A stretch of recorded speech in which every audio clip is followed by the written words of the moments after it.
Etta Shaw came to the front door with a water bucket.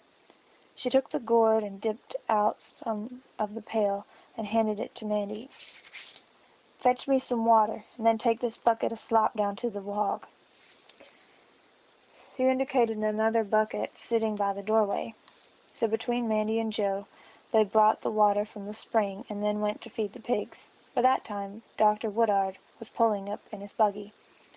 "How are you today, Mandie?" the doctor greeted the girl. "Fine, Dr. Woodard." She smiled shyly at the old man. "Come in, Dr. Woodard," Etta yelled from the doorway. "The young'uns come in, too. We'll have a piece of that pound cake Mr. Sharp brought yesterday." "I only want a glass of sweet milk," Mandie told her.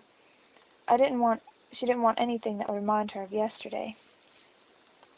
"Well, Etta, what are you going to do now?" Dr. Woodard asked, as they sat around the table in the kitchen. "Marry the first man that'll have me, Doc. That's the only thing that I can do. I'm as poor as Joe's turkey, you know." She smiled and tossed her head. Mandie's heart thumped loudly. "Marry another man? As soon as my father is gone?" she was thinking. "Well, I suppose so. You could never make it on your own with 2 girls and no man around. I certainly wish I could have saved Jim. He was a fine man. He'd be hard to replace." Mandie jumped up and ran out the back door. Joe came closely on her heels. She had tears in her eyes and didn't want Joe to see. He followed her as she raced up the mountain road to the cemetery where her father was buried and fell on her knees beside his grave, weeping uncontrollably. "Mandie!" was all Joe said as he caught up with her, but she understood. Finally, she rose and wiped the tears on her apron. Joe held her small white hand. "Just wait, Mandie. One day you and I will grow up, and I'll see that you're taken care of." "That's a long time, Joe. Things may get worse. But I'll be around to help you in the meantime," he assured her. Joe came up to the Shaw house more frequently after that, and went with Mandie to put wild flowers on her father's grave. It was always a silent affair, neither speaking until they were back down the rough road. Only 1 month after Jim Shaw had been laid to rest, Etta Shaw and Zach Hughes went into town together and came back to say that they were married. He moved into their house. Mandie had seen him around a lot. He belonged to the same church, and he was always offering to bring supplies from the store for them, or to take them somewhere. He had never paid much attention to Mandie, but evidently he had been doing a lot of thinking, and she was shocked when she was told what was planned for her. They were sitting around the supper table Friday night, 2 weeks after the wedding when it happened. "Well, Amanda," began Etta, clearing her throat, "we're a-fixin' to send you to live with the Brysons over yonder at Almond Station. They have a new baby and need some help." "Mama," was all she could say. "Now, no argument. It ain't but 2 hoots and a holler away, and we can make a living here, and you'll just be one less mouth of seed. They'll give you a better home than we've got here, and plenty to eat," Etta told her. "But, Mama—" "Now, Amanda," Zach Hughes cut in, "we've already made the arrangements, and they'll be here arter tomorrow, so get your things together tonight." Mandie, knowing that she was beaten, fled from the table and went outside to sit under the dark chestnut trees. Snowball followed her and spread himself out across her feet. She wished with all her might that Uncle Ned might come to see her. He had promised to watch over her, and he had shown up at least once a week since her father had died. But he was already been here on Wednesday night, so she didn't have much hope. "Please, God, help me," she pleaded, her face turned toward the moonlit sky. "Even if you don't love me any more, won't you please help me? Papoose need help, me help." She couldn't believe her eyes when Uncle Ned stepped out from behind the tree in front of her and came forward. "Me help Papoose." "Uncle Ned? How did you know? I didn't expect you again this week." The old man sat down under the roots of the tree. "I know things. I hear things. I walk, no sound. I watch Papoose. Sit, powwow. Tell trouble." She sat down next to the old man and put her head against his deerskin jacket. She repeated what her mother and Zach had just told her. "I know. I listen to talk." so I come back." He put an arm around the child. "But what can I do, Uncle Ned?" "Papoose must go. Uncle Ned watch over her at new house. I promise, Jim Shaw. I keep promise."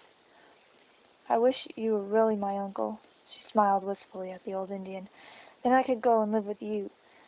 You said I'm part Cherokee. Couldn't I go home with you, Uncle Ned, please?" "No, Papoose must get book learning. Jim Shaw say you must go to school. When Papoose big squaw, then Papoose live with Cherokees." "Amanda! Amanda!" Etta was calling her from the back door. "Where you at? Get back in this house and get rid of these dishes." The old man quickly rose. "I go now. I watch Papoose, new house. Better squaw not see me. I come again, full moon." He kissed the top of her head and silently disappeared into the darkness. "Amanda!" Etta was still yelling for her. She walked slowly back to the house where so many memories of her father, the house her father had built, now taken over by another man. She would leave because she would be forced to go, but she would come back some day. She would return to her father's house. Before the first streak of light was in the sky, the next morning, Mandie quietly rose, dressed, and hurried up the mountainside to her father's grave. Snowball bounced along before her. She hurried, stumbled over the rough rocks because she knew her mother would be looking for her. The weather was warmer now, but it still was chilly in the early morning. She held up her long skirt to keep it from getting wet in the early morning dew, and then, seeing the Indian paintbrush blooming along the way, she quickly let go of her skirt and picked a handful of bright flowers and ran on. Out of breath, she dropped on her knees by her father's grave and made a hole with the sticks to plant sticks of the tiny bunch of flowers. She sat back and folded her hands underneath her chin and looked toward the sky. "Dear God, what time I'm afraid I will put my trust in me. I don't know what I did to cause you to take my daddy. I don't understand it, but I love you." Rising, she fought back the tears and ran back down the road. She saw Mr. and Mrs. Bryson arriving in their buggy. She hastily ran back to the door. She was confronted by her mother. "Where have you been? Why, your skirt's all wet." Etta bent and touched the fabric. "I hear the Brysons now, so you better get your grits and hurry if you want any breakfast." Etta went on into the front room where Mandie could hear her greeting the visitors. She slid into a chair and spooned out the grits into her plate. She ate quickly without saying a word to Snowball as she fed him beneath the table. It was all she could do to keep from choking on the food. She was so fearful of what lay ahead of her. She had never spent a night away from home in her life, and now she was being sent away to live with strangers. Etta stuck her head through the door. "Get a move on her. They're in a hurry." Snatching Snowball in her arms and turned to face her mother defiantly. "I'm taking Snowball with me." "Well, take him. Be one less cat around here. Now come on in here and meet the people you're going to live with." Etta pushed her forward into the front room. A very fat young woman, evidently dressed in her Sunday go-to meeting clothes, sat near the door, and a short, thin man stood nearby talking to Zach. My, she's an awful little thing," the woman exclaimed. "Is she big enough to be any good around the house?" The man silently turned to listen and look. "Of course she is. She's 11 years old after all. Be 12 next week," Etta told the woman. "Just the age for you to train her the way you want." Etta gave the girl another shove. "Now get your things, Amanda."